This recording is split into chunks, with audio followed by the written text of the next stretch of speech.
बागबेहरार उद्धार हेले टिटलागढ़ तीन नाबालिका छात्री दीर्घ 24 घंटा पर अपेक्षार अंत घटी।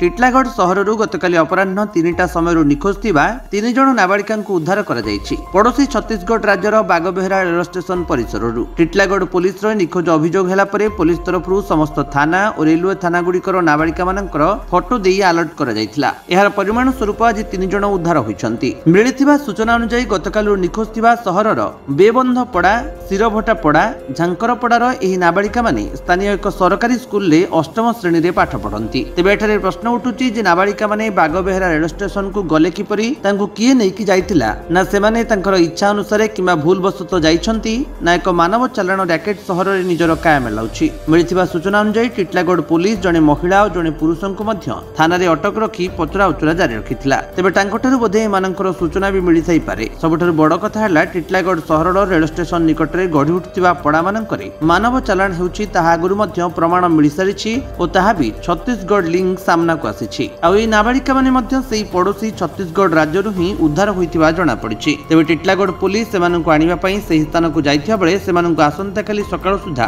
टिटलागढ़ आनिबार कार्यक्रम रहिछि। तेबे नाबालिका माने आसिला परे ओ एहार उच्चस्तरीय तदंत परे घटनार सत्यासत्य सामना को आसी पारिबो बोली अनुमान करा जाउछि। बलांगीरु अंजु पृष्टिंक रिपोर्ट, विश्व विजयी न्यूज ओडिशा।